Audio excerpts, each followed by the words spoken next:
because he's so dedicated. But that's the thing, is that it's not just about him. And he has brought so many other people. He has utilized his platform to bring so many other people to the stage and help them with their publication. I've been with him at 11 at night, and he's texting somebody saying, I want to see that draft when I get home at 2 a.m. I want you to be finished with that thing we were talking about. Like, he makes other people be more dedicated, and he also helps them out. He gives them opening slots at his talks, and make sure to shout them out when he's published in the New York Times or doing an interview on MSNBC or whatever. He makes sure to always point to the people around him and the people who are where he came from as well. This is maxing out. Yeah. Okay. All right. So, just that being said, D really is an example. And I think it's just really important to just recognize, though, that part of what makes him an example is not just his personal success, but that he has used his personal success to lift up other people. And that's something that's really important and something that's valuable that he has brought to us. And an example of that is a younger poet and writer from the city named Kandwani Fidel. He's here with us. He himself has published several books and is, I think, onto even greater things. And D has asked Connie to share a poem with us tonight before the conversation with D and Lisa. So please welcome Kandwani Fidel.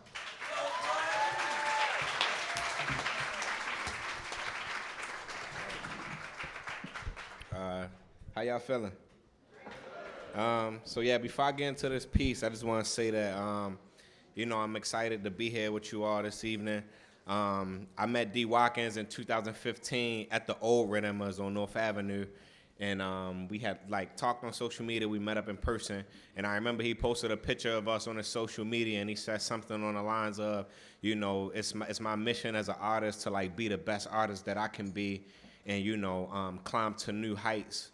But I also have to, lift as I climb and look out for the younger generation of writers that's coming up. And I can say since 2015, he's been doing everything that he said that he was going to do.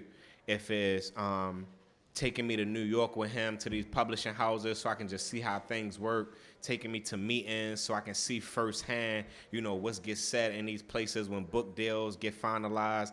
If it's taking me to New York with him on a breakfast club so I can meet Angela Yee and Charlemagne and build these connects, or if it's, linking me with people through emails, people like LaToya Smith, who is now my literary agent, right? I didn't even know what an agent was when I first started writing. So, I can honestly say that he a man of his word, and he look out for the younger generation, and that just give me fuel to do more for the people that's coming up under me. You get what I'm saying? The same way that he do for me. So I just wanted to share that. This poem that I'm about to get into is called "Love Is Not Enough." How many of y'all listen to Kendrick Lamar's song "Love"?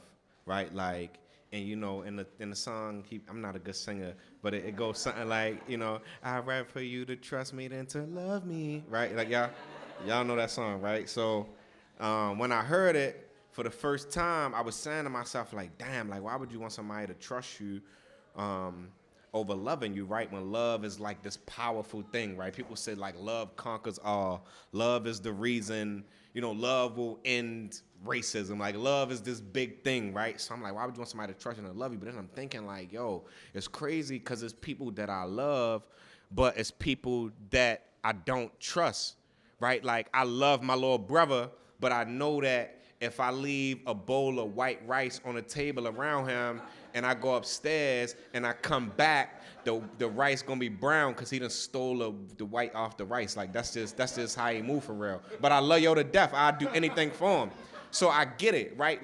Love doesn't always equals trust, loyalty, respect, honesty, but honesty, respect, loyalty, and all of these things I guess can equal to love. So I wrote this poem just called "Love Is Not Enough." You see, I don't know much about love, but I know that in some cases, love is not enough. Love will have you chasing waterfalls and deserts. Love will have you flipping through the pages of an empty book, looking for its definition. Love doesn't always equal loyalty. I understand why Kendrick said, keep it 100, I'd rather you trust me than to love me. Because what is love if the trust ain't there? Who cares about being locked in a room with him? It's always a fuss in there. You see, love will have you, love will hold you, love will choke you, then turn around and attempt CPR without a certification. Love is an ice pick, it will poke you. Love is a pistol, it will smoke you. Love ain't always sweet like Smuckers, but it'll jam you up, that joint will toast you. Oh, you think you got jokes? Man, love will roast you. Love will pack you up. Love will have you driving 75 miles an hour to your mother at 2 a.m. in the rain with tears dripping down your chin, cognac on your breath, phone glued to your ear, red Solo cup in your right hand, and you gripping the steering wheel with your left. And mommy is on the other end asking repeatedly, baby, are you okay?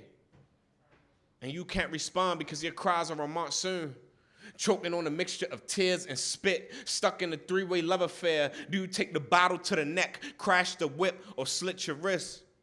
Your family arrive at your peephole. They don't understand that your doorbell is only broken because your heart is. You landed the leading role. It got shaky on set. Now you don't even know what your part is. Mine missing. You don't even know what smart is.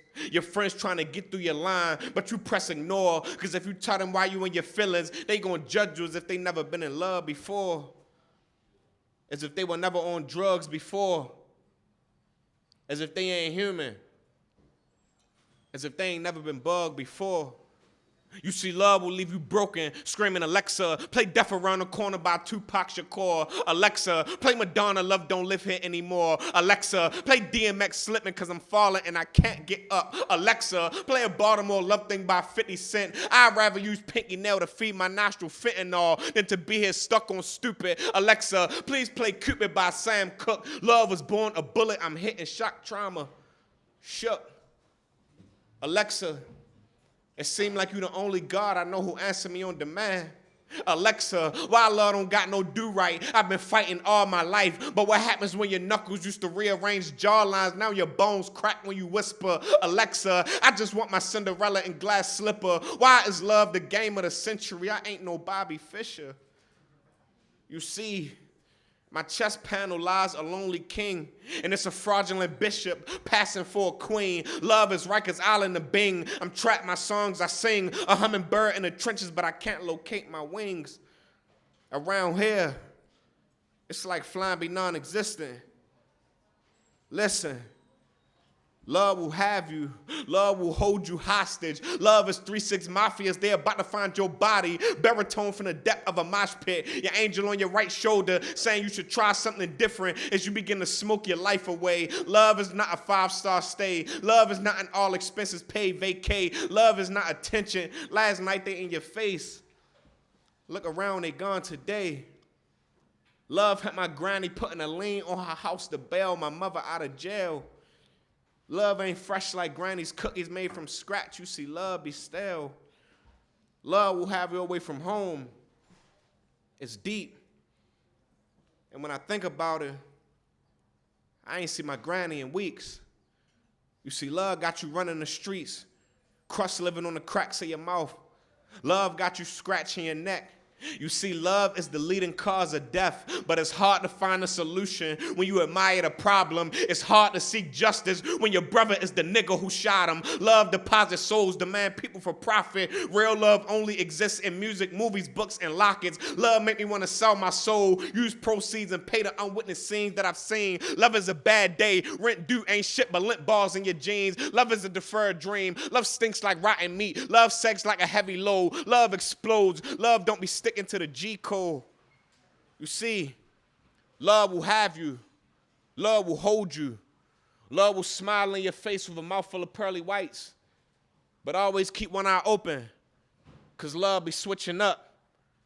She looked at me and said, love is all we got.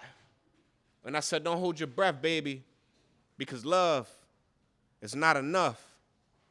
Thank y'all.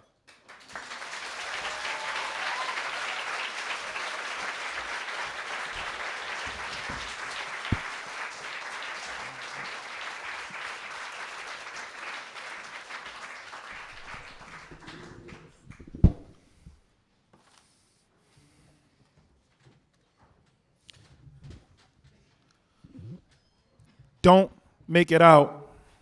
Are we good on sound? Don't make it out.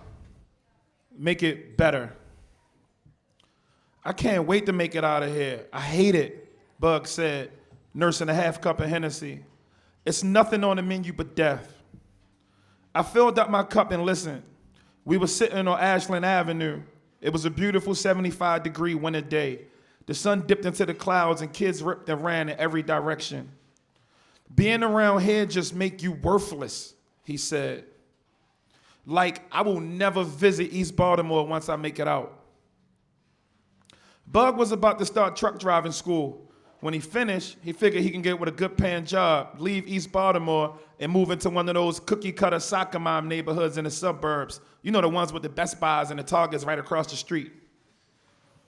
We lost Bo, we lost Bip, they killed Rel, they killed Lil Duncan, they killed Wise, they killed Ronnie, they killed Turbo and Bumpy Face Sean at the same time, they killed Prez, they killed Dre. I hate Baltimore. We like the last ones left. I got 100 obituaries. As kids, we are taught to make it out the hood. The hood is basically the worst place in the world, responsible for all of the trauma and pain that comes with black skin. We aren't taught about the systems that create the pain, the racist cops, sellouts, tax-based schools whose funding is directly connected to the jobs that don't hire people like us. The systems that cause the trauma that only people who look like us. Hello? The systems.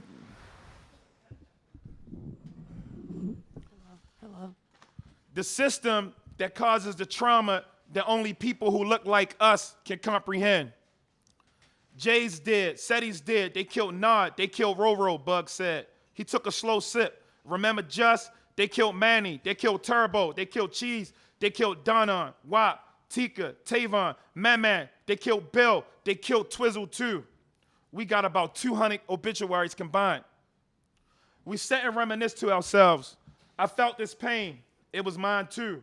The coolest and the flyest and the funniest dudes are all gone. A lot of us 30-somethings from East Baltimore are walking around without any peers. We really lost whole sets of people. I know you feel me, Bug said, looking in my direction. I know you feel me. I hear you, but I don't feel you, I replied. I tried to explain to him that we needed guys like us around when we were coming up. At the time, I was in college and he was learning the trade, but we both almost lost our lives multiple times on numerous occasions. What if more professional dudes were present in our neighborhood, telling us not to hustle and showing us how to get money in a legal way? Would our section of the city be so bad? We have to be those guys. I didn't know that I end up being a professor, a journalist, and working in television. Many people thought that success would drag me out of my neighborhood, but instead, it gave me more of a reason to be in East Baltimore. Now the young people can see, work with, and interact with me, and then these professions can become their reality. They know killers, they know drug dealers, but now they know scholars and world travelers too. I used to think the idea was to leave the hood, bro, I said. But now I'm thinking we need to buy it, fix our schools, and fix our communities instead of sticking out like a sore thumb in somebody else's. I'm not ever leaving. D, you fucking crazy, he said. We agreed to disagree, but it was all love all the time. Bug made it halfway through truck driving school before he was murdered, a block away from where we had that conversation. I wish somebody was around to guide the young person who pulled the trigger. If they have been, then Bug and a lot of other good dudes would still be here. And for that reason, I will always work, support, fund, and be accessible to Baltimore City. Success for me is not about making it out, it's about making it better. Thank you.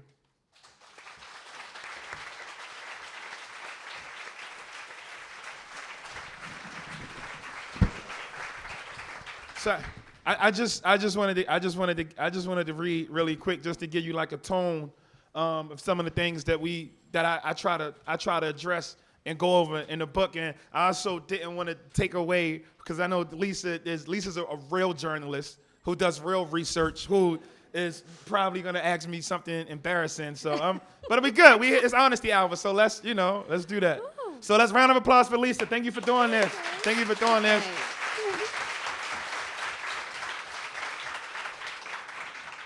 And then for Red Emma's, the best bookstore in the country. Clap it up for Red Emma's.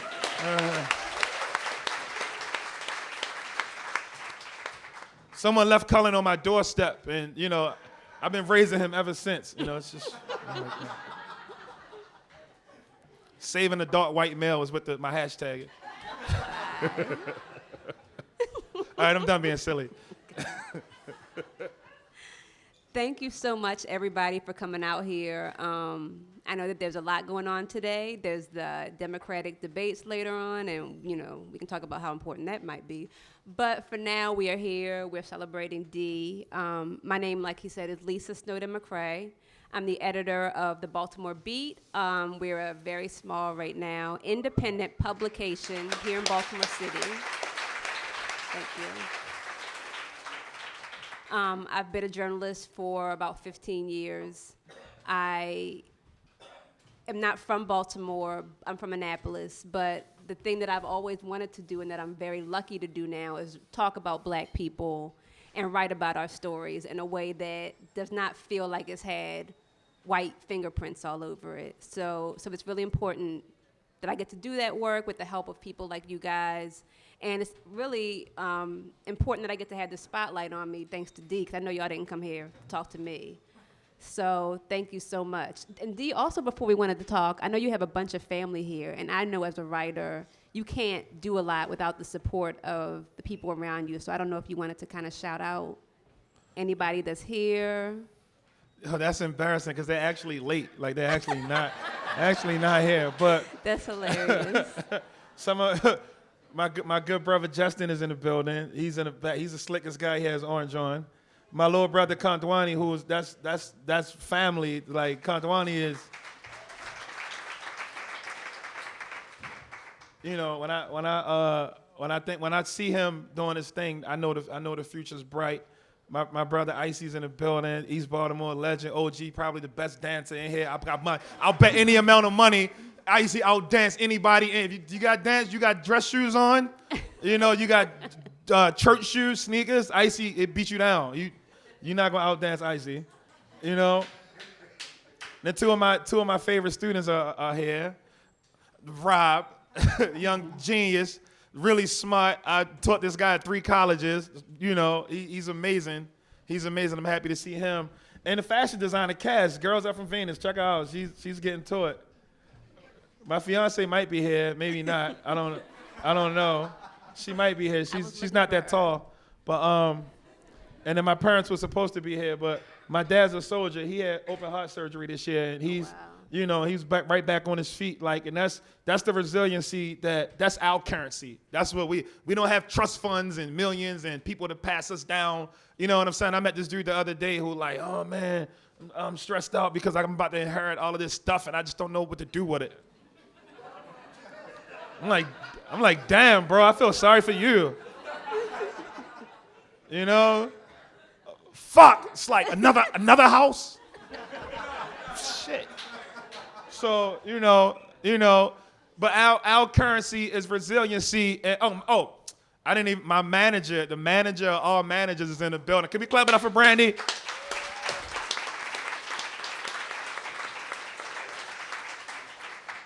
Strong Black woman, powerful person. And when I say strong Black woman, I don't mean like strong Black woman. I mean she can really bench press like 450. She's like a strong Black woman. Like, you know how you carry groceries from the car, you get like 8 bags? No, but she's amazing. She's the reason, you know, a huge, one of the biggest influences on the brand and one of the reasons why we're able to function and flow the way we flow. And, you know, she tells me when I'm silly and ridiculous, and then she tells me when I do something good, and it's fair. It's fair. I'm thankful. So they my shout out. Oh, my brother Jerome Wesley's in the building. Clap it up for them. And Jarrell Gibbs buys art. Talented artist. It's a lot of gifted people. It's people here tonight. They up in here. Sorry. You did that. I did. If I forgot somebody, my bad. So I know a little bit backstory about me is my paper ran for 5 months, and then the people that were funding us got scared or ran out of money, or I don't know, but they backed out. So I know firsthand how hard it is to get your message out in the city in, kind of a fancy white run, people with inheritance that they had to be stressed about world. But you started here in Red Emma's. So can you talk a little bit about why this place is home to you and why Red Emma's is important to you? Yeah, when I first met Cullen, I think that Cullen, I think he thought I was a cool guy, and a lot of times when you're in these art spaces and you tell somebody, like me telling somebody that I write, is like, he probably heard that like 60 times that day because he has a bookstore and he wears T-shirts with no sleeves. So like, people just probably come up to him all the time like, I write. So when I first told him, like he said, it probably wasn't like his first agenda was to run home and look at the link I sent him, right? So when he read it and he thought it was cool, and it wasn't that essay, but it was maybe like 2 or 3 essays after that one. I wrote 2 for pop culture, and that essay, it blew up. It took me from a person who had to walk up to guys like Cullen and say, hey, I write, to people like tackling me in the street and saying, oh my God, you're him. And that blew my mind because at the time I was really poor. So it's like, think about the reality of being a person who has like $30 till next Thursday, right? But you signing autographs and people talking about they scared to come to you because you wrote one thing. It's a weird reality. And I only wrote about things that were true to me and that I cared about and that I thought was funny and cool. And people came, people supported that. So I never had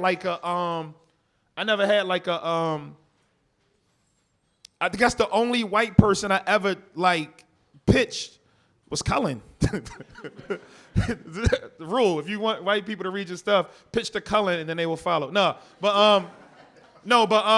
I didn't have that. I went from nobody even thinking about my stuff to a lot of people in the city reading my stuff. And the cool thing about that was there was a lot of people saying, "Oh, but you need to change this and do that if you want to last as a writer," And I'm like, "Dog, I published 1 essay." Like, can I grow as a person? So where are you now? Like, I feel like you've come from Baltimore, but now you know all these fancy people. You got like Jada Pinkett writing blurbs for your book. You're going up to New York and, going on the Breakfast Club. What does that feel like to go out and do that stuff and then come back to Baltimore? It's funny because it doesn't feel like anything. Like, if, all of my remaining friends, we're in and around the city. So if we from here, we live in a city. So I might go to a party at the Crown, or I might go to a party at Sugar Ray's, or I might go to a dinner at Woodbury, or I might go to dinner at Devin Allen's mom's house. You know what I'm saying? Like, his mom lives in a really nice house. But what I'm saying is like, no, because I'm not saying like it's not, his mom is not Sugar Ray's. So, which is also nice too. But I'm saying when you from Baltimore, you live in a city. So like where I'm from and what I do and how I live my life, me knowing Jada Pinkett Smith, or me going on a Breakfast Club, or me signing a book deal for whatever money, don't mean I won't get a bullet in my head. And that's it. That's it. Like, that's the reality that we live in. Because what I accomplish is I'm cool and I'm thankful and I'm, hey, Dad, Mom, come this way. Y'all can sit right here. You good, Icy? Just slide down a little bit.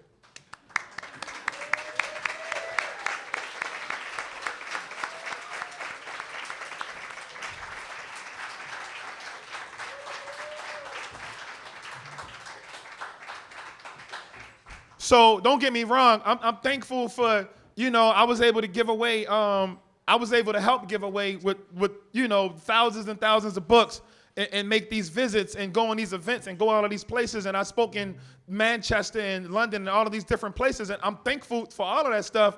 But at the same time, I'm not a multi-millionaire. I'm a regular, like I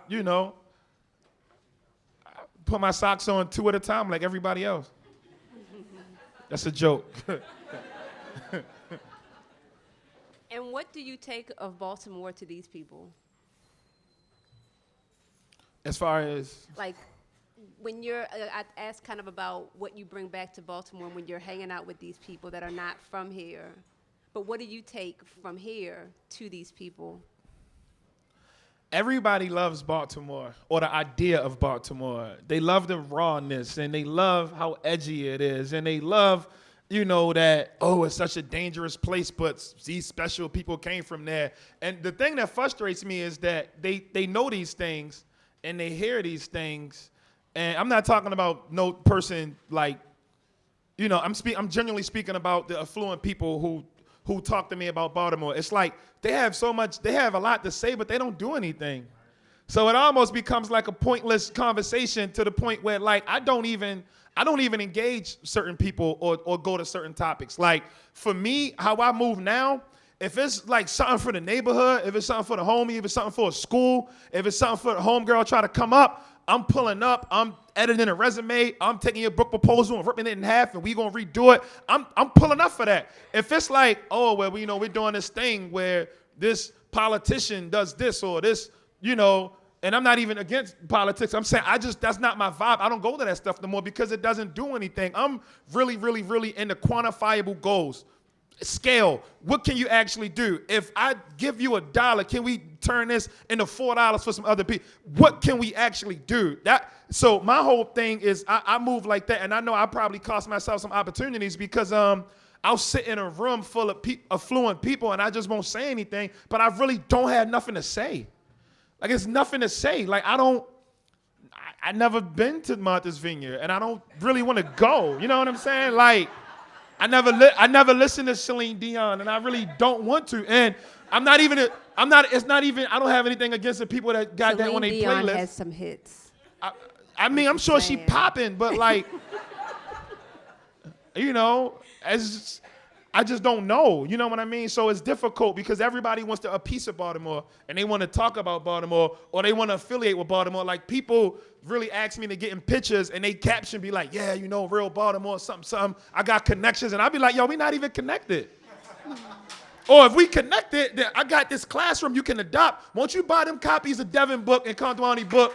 You know what I'm saying? Won't you do that? And then we can talk. Or now we connected, but don't talk about we connected and you want to post something and you just want to bust a move. Okay. So how do we move past the bullshit into making it so that things actually happen? Like I know one thing that I saw you tweet, because I spend way too much time on Twitter, as my husband will attest. You were like, I agree with him. People tweet a lot, but it doesn't do anything. And I was just like, because I feel like Twitter does do something. Like for me, my career, because I'm not like a normal journalist, is a lot because of Twitter. I've been able to reach other like-minded journalists. I've been able to reach people that want me to write. I've been able to find other people that know that things are wrong and don't know what to do about them. So I'm not against Twitter. As you know, I'm on there too. At D. Watkins World. I'm not against social media. What I'm against is the idea of people who move as if social media is enough. Let me and I'll frame it like this. Did this go off? no, she just told me to lean closer to the mic. Oh, okay. I'll frame it. Hello. This is actually not on. Oh. You should just stay over here.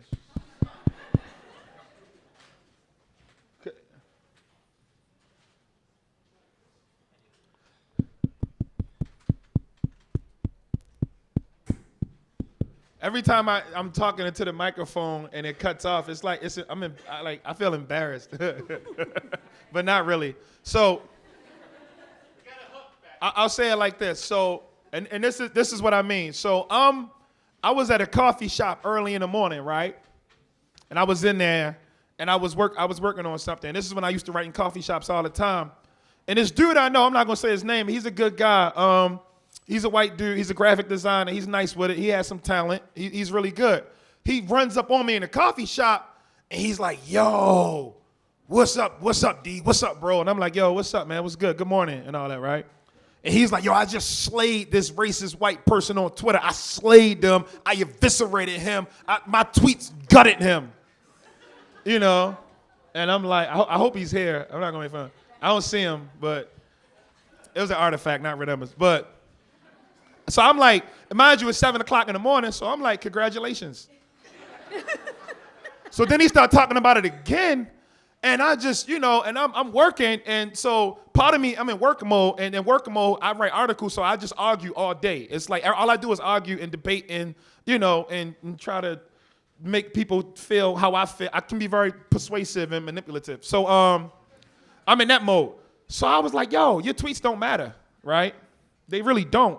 So then we got into a conversation about how much I love black people so much, and, you know, and this and that, and, you know, at the end of the day, and then the thing that really got me when he was like, the main thing I do to push this whole thing forward is that I acknowledge my privilege.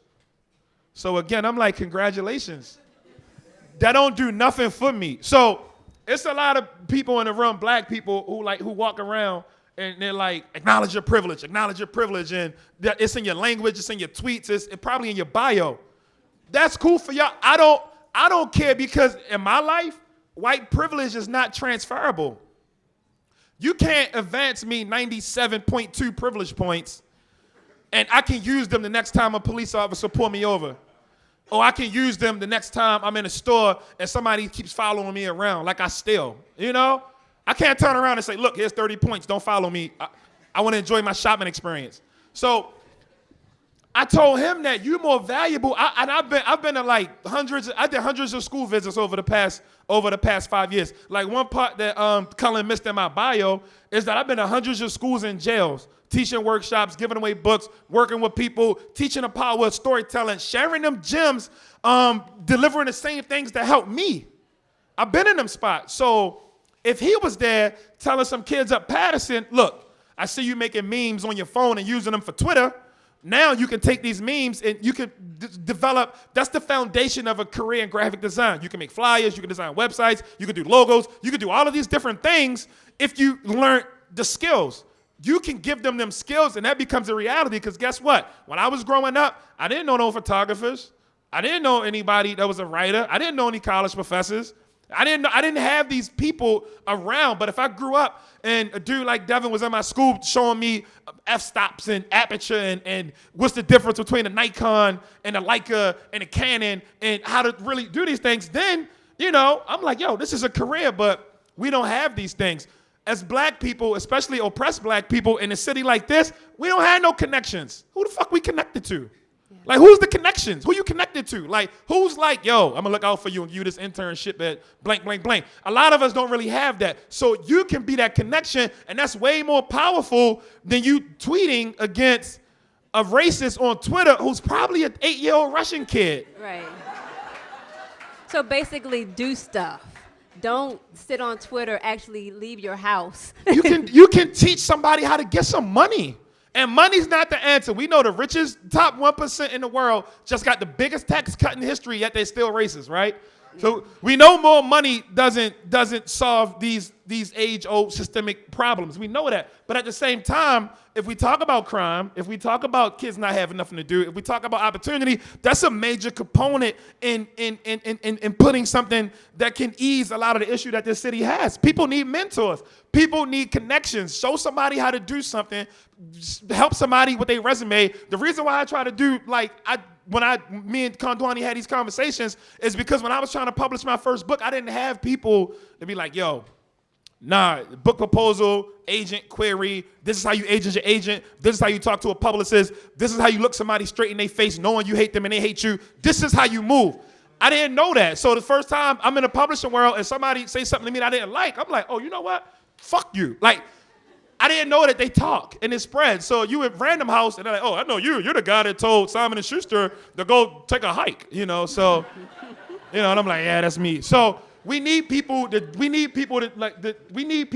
teach us these skills so that we can have them, and then we can keep the art community going and the business community going and the housing community going and all of these different things. And for me, I think Twitter is great, but I also think that a lot of times people think they can wake up in the morning, and I'm not saying you do this, but I'm saying people wake up in the morning and be like, I'm going to tweet Black Lives Matter, I'm going to tweet microaggressions at Starbucks, I'm going to tweet intersectionality on Charles and Preston, activism is done, now I'm about to go and enjoy my day. And I'm like, all right, bet, I get it. Gotcha. So one of my things, the reason why I do the beat is because I know how white journalism is, and I really want to make a thing. I don't want to do it forever. I like to give it to somebody who's black and from Baltimore and have it be run by people who are of color from Baltimore. How do we do that? How do we make sure that when we're talking about, the book, we speak for ourselves, how do we make it so that more people can speak for themselves? I think that I think there's a space for every. Is this on? Hello. You want to try this? No, this is out too. I think there's a space for everybody. So.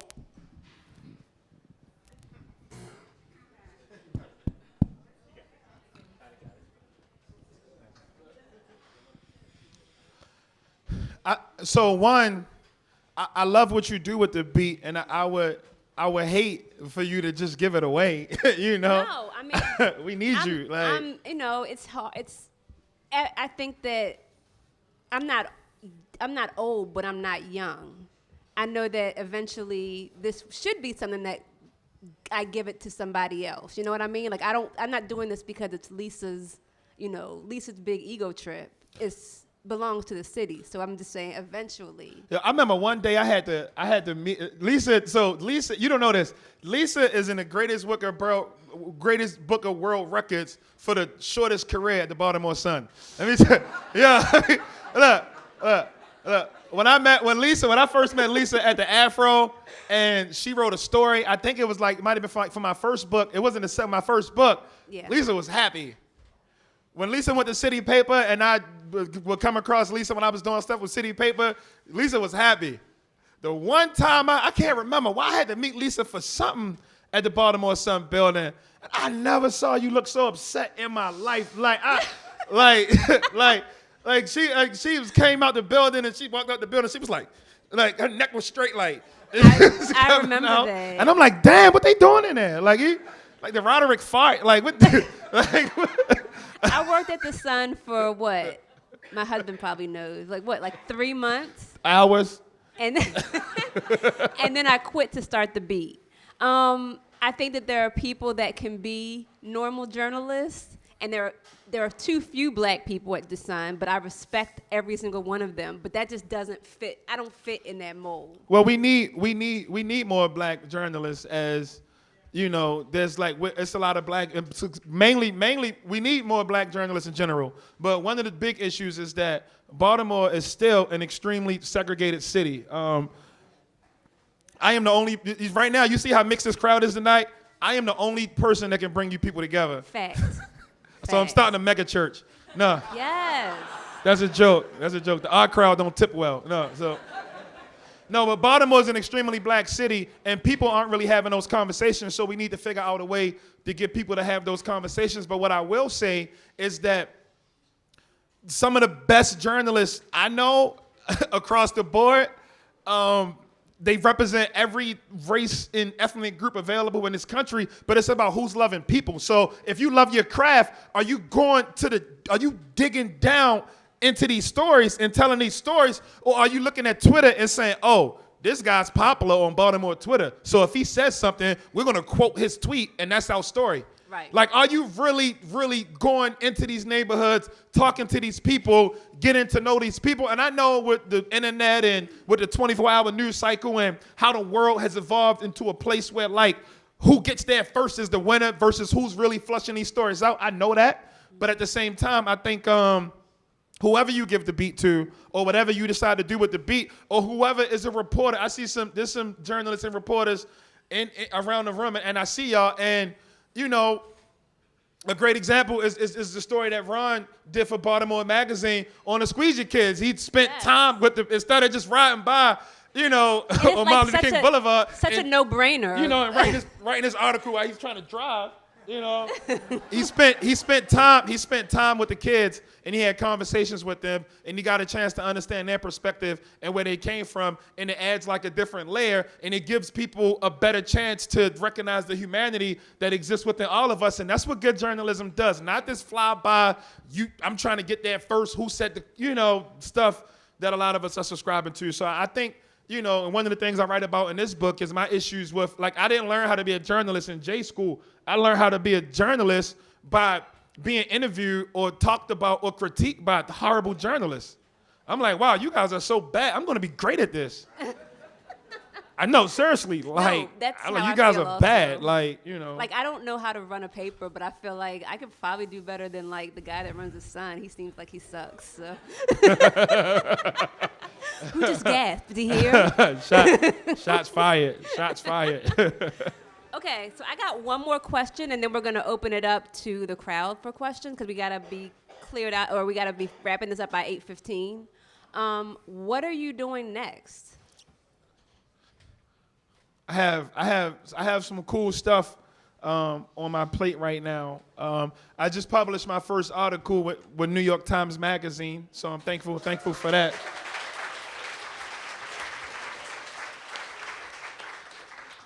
I wrote an article about Air Force Ones.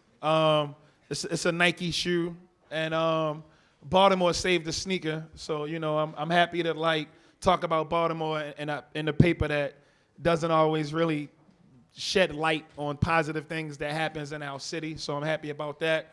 I have a television show in development. I've been working with some co-writers, and we've been rehearsing this thing for like 2 years. So we're like almost ready to go to LA and try to sell this thing, and I'm excited about it. I'm finally getting to a point in my career where I'm connecting with different managers who work in television who have an interest in representing me. So I'm excited. I'm excited about that.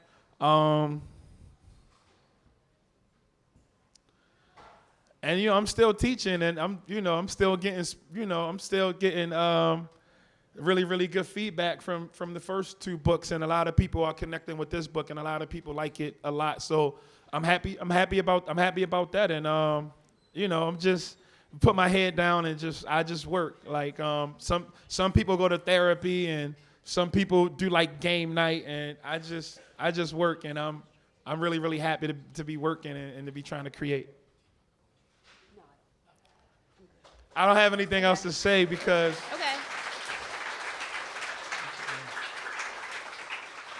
Okay. You can come back here, Karan. My fiance is looking for a seat. Hey, Karan. Hey, Karan. Okay, so how are we going to do this? Okay. All right, so She's not late in a bad way. She was coming from Bible study. This is what happened. Aww. Okay, so right now we're going to do a few questions. Raise your hand, yell it out. I will repeat it. Is that what you said? And that's how we're going to do it. Anybody? Okay. I have a question. I asked Steve when we was at General Douglas, and he was talking about his Honda, he was living out of Honda, but that's not correct. When were you living out of your Honda? That's embarrassing. You put it in the book? I left where I was living at, and it's not in the book, but Oh, sorry. but it was all good. It wasn't that bad. I don't have like a Antoine Fisher story. Okay. Lady in the pink shirt. Well, should we care about the debates tonight? Or should we care about So, and I'm gonna answer this question in the realest way possible. I think we should. I think that and living in Baltimore City, you know how ridiculous politics can be. You see, we had a very, very colorful collection of public representatives here, public servants here. So, but I think we should care. I think that I don't think politicians are gonna deliver us. You know what I'm saying? I don't think politicians are gonna deliver us.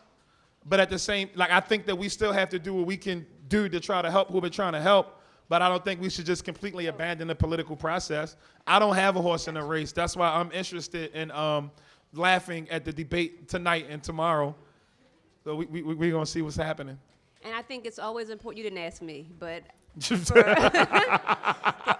for whatever energy we're giving that, like, also just invest that locally, because these people are out here doing whatever, thinking that our eyes aren't on them. So, yeah, that's what I would add. The young lady with the glasses.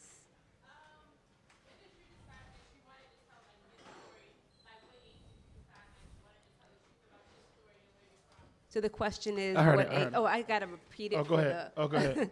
At what age did you decide that you wanted to tell your story and start, I guess, writing about yourself? Well, 64. Sir. No, I was in my late 20s, and I was reading a lot, and I was connecting with a lot of different work. And one of the things that I realized, especially reading a lot of memoir, is that everybody has a story. Like, everybody in this room. I know some of you guys. I don't know most of you, but I do know some of you. And you know, I'm pretty sure the one thing that we all share in common is that there was some point in our life where we felt like we wanted to give up, or where we felt like we didn't have the support that we wanted, or where we felt like it was nothing here for us, but we overcame that. And it's that portion of your life, that arc, is inspirational to somebody. So, you know, I don't know who has a dream of writing, but if you do, you should. Or being a counselor, or being a mentor, or publishing an op-ed, or whatever. Like, but I think everybody should share their personal story, especially their hardships and how they overcame them, because that's what connects us all. That's what makes the world smaller, and that's how we all can become like better people and realize that, you know, you can make it. Things get difficult, but you can push through. Okay, I know there was a lady in a flowered shirt. Yes.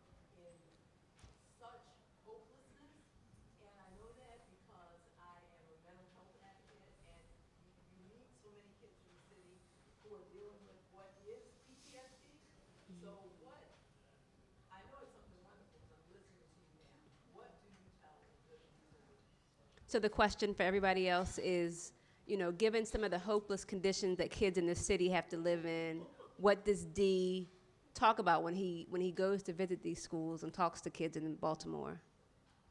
So one thing I tell them is that reading is as important as water. You must read. You must read. It's the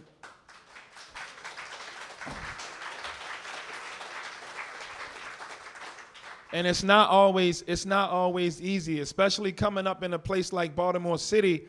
The books you get in school, or the books that I got when I was coming up, weren't always books that young people could connect with. You know, if they would have gave us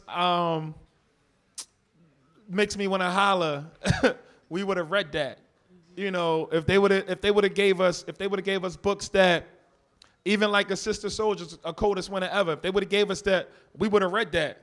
They gave us Ben Carson. Nobody wanted that trash. You know what I'm saying? Like, they gave us The Crucible, and we don't care. You know, Things Fall Apart is one of my favorite books. But it's one of my favorite books, but it's hard to get a kid who doesn't really even understand their connection to Africa, or their connection to to storytelling and being able to tell your story versus outsiders telling it, they don't really, a lot, I'm not gonna say all of them, but a lot of young people don't get that. And as a result, they don't get a chance to connect with that brilliant piece of work. If I was teaching young people right now in middle school, before I got to books like Toni Morrison and, before I got to writers like Toni Morrison and James Baldwin and people like that, I would start with rap lyrics. J. Cole and Kendrick Lamar saying some of the most brilliant things that have ever been penned, and they already listened to it and they already know it, but if we printed them out and we analyzed them on the board and we got people to do their own renditions of it, then we're meeting them where they're at and they're trusting us, and then we can come in and give them the things that inspire us, and now we have this whole community where everybody's learning and these things are happening. And the one thing that I really, really appreciate and that I'm honored that there's so many teachers in Baltimore City that use my books. I've been to every high school, like in the city, at some point. I've been to all of them, and teachers reach out to me and they use my books. And I've had the opportunity to go into a lot of classrooms, and kids read the essays I write or they read the stories I tell, and they see themselves in them stories, and they get excited about storytelling, and they get excited about potentially being a writer, and they're thinking critically. When you learn how to think critically, then you can navigate society in the way it needs to be navigated. You won't make bad decisions. You'll make good decisions because you'll be able to think. When I came out of high school, I made crazy decisions because I didn't think. My father would tell you I bought a $600,000 house. I was like 23. Why, who approved that? Who approved? Where's your tax returns? Oh, they're in the back of this paper towel. But if I was a person who read and who knew how to think and who knew how to move throughout the world, then I would have probably bought one for $400,000. You had to stunt. But that's what I tell them. And then I also talk about, we also have conversations about the conditions that we learn in and the conditions that we live in. Because a lot of them think it's their fault. Or a lot of them think that their school is a certain way because it's their fault. They don't really understand that we're still building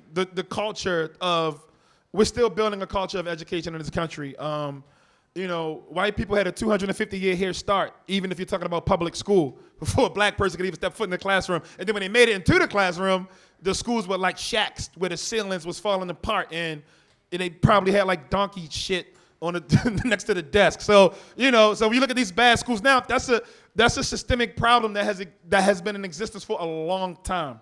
And so I have that conversation with them. And when you learn if you can learn Shakespeare, and you can learn geometry, and you can learn algebra in 2-degree weather during the wintertime with your coat on, you're ready for Harvard.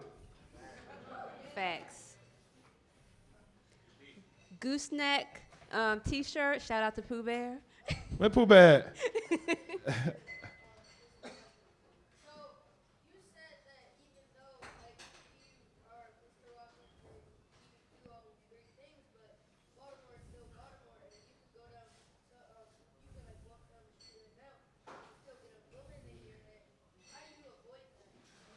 Okay. Wow. Our friend said, "How do you walk down the street and avoid getting a bullet in your head?" I work every day to try to make sure I'm being the best person I can be, and to try to leave the city better than it was when I got here. I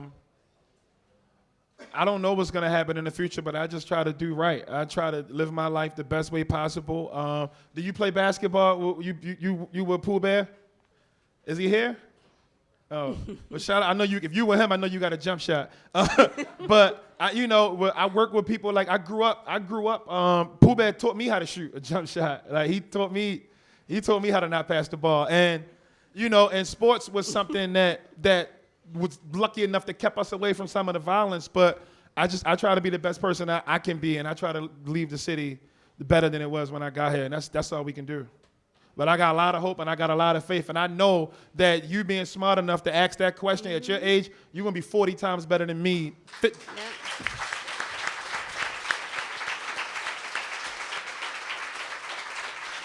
40 times better than me and 50 times better than Devin and Kandwani. Where are we now? Okay, got time for like maybe 2 more questions. So I see the gentleman in the yellow shirt, and then we'll do the lady in the blue sleeveless shirt. Congrats on all your success, first of all. Thank you. How do we help you get to what's next? How do we as a community? We're all here, so how do we help you get to what's next? So the question was, how do we as a community help D get to what's next? I think the best thing we can do is be more connected to other people in our community and try to create this vibe where we're supporting like every up and coming artist in the city. Like I think that, you know, like I just saw Chris Wilson around here somewhere. Like if you're connecting, like, you know, so now Chris Wilson has platform and he's doing, he's selling a lot of art and he's doing his thing. He's a person that has been connecting with like other artists to try to help them too. And I think we just need every person who cares or every person who wants to see Baltimore get the shine it deserves to connect with other people who are doing these things. And that's just it. Like, that's it. Like, and it's simple stuff too. Like a lot of times people like, they promote stuff, you know, and people should promote whatever they want to promote. But as easy as it is to promote, as easy as Lisa promotes Celine Dion, you know what I'm saying? It's as easy as she can promote my mixtape. I don't have a mixtape, but I think it's about building a community. Okay, and yes. So you mentioned your work with city schools, going around talking to the students. I'm curious if you have any current ongoing partnerships or mentorships with specific schools, and if not, if you're interested in doing that. So I'll answer the second part first. Yes, I am. The first part, okay. the first part of that question is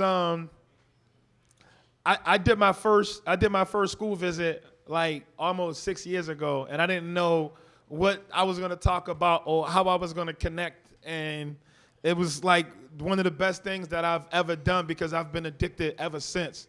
You know, I really, really, really feel like we have to be the people we didn't have.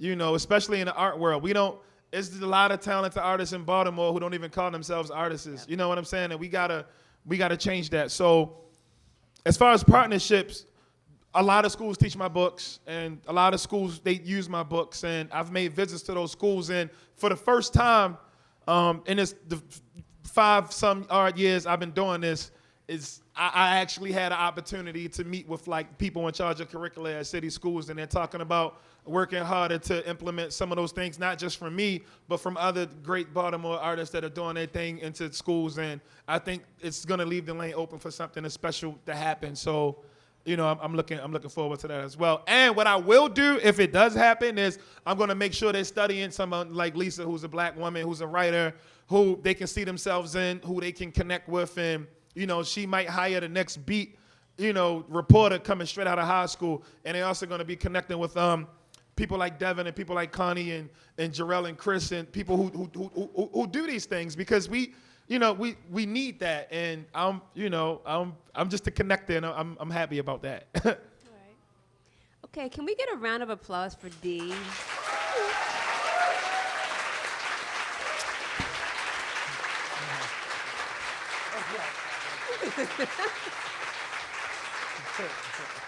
And also, since they're here now, D's parents, because I'm sure that was not an easy.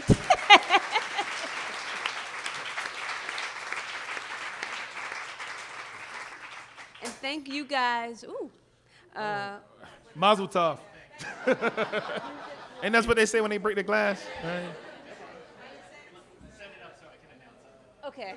And now Okay. Cullen. So I want to say real quick before I relinquish the microphone, please check us out, www.baltimorebeat.com.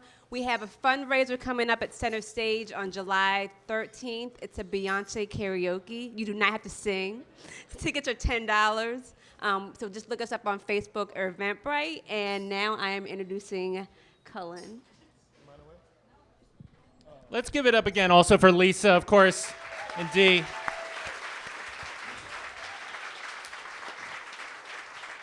Just wanted to mention a couple other things before you all leave. Thank you again so much, everybody, for coming. I really appreciate it and making this event So awesome. I want to say we do have some really cool events happening in August. We have some cool things happening the rest of this month too, and in July, but I do want to just mention these so you get these on your calendar.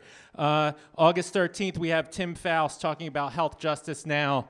So that's a really important thing. I hope you're here for that.